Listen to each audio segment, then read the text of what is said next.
बच्चे बड़े सब बहुत ही शौक से ये सब्ज़ी खाएंगे और सब्ज़ी जो नहीं भी खाते वो भी इसको बहुत शौक से खाएंगे। तो चलिए देखते हैं कि कैसे बनती है भिंडी चिकन की रेसिपी। बिस्मिल्लाहिर्रहमानिर्रहीम।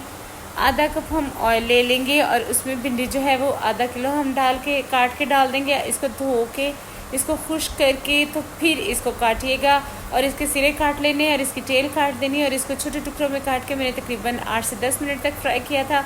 और इसके बाद उसी बचे हुए ऑयल में मैंने डाल दिया 1 बड़ा चम्मच लहसुन अदरक का पेस्ट भर के और इसको हम थोड़ी देर फ्राई करेंगे 3 से 4 मिनट। इसमें हम चिकन डाल देंगे।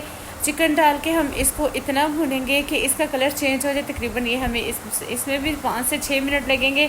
स्पाइसेस इसमें डालेंगे नमक, सुरख मिर्च, हल्दी, सूखा धनिया और सफ़ेद ज़ीरा। ये सारी चीज़ें जो है मैंने 1 टीस्पून ली थी। आप अपनी मर्ज़ी के हिसाब से कम या ज़्यादा कर सकते हैं। 2 टमाटरों का पेस्ट जो है वो मैंने बना के डाल दिया इसमें और इसको हम चिकन को टमाटरों के पेस्ट में ही गलाएंगे। जब ये चिकन गल जाएगा तो अब हम इसमें डाल देंगे 2 मीडियम साइज़ के जो प्याज हैं उनको स्लाइस करके और फिर हम इसको ट्रांसलूसेंट होने तक पकाएंगे और इसको ढक के हल्की आंच पर बनाएंगे। जब हमारा जो प्याज है ये गल जाएगा इसमें फ्राई भिंडी शामिल करके तो फिर हम इसको दम वाली आंच के ऊपर रख देंगे तकरीबन 10 मिनट के लिए, ताकि सब्ज़ी में अगर कोई कसर बाकी है वो भी अच्छे से गल जाए, चिकन भी हमारा अच्छे से गल जाए।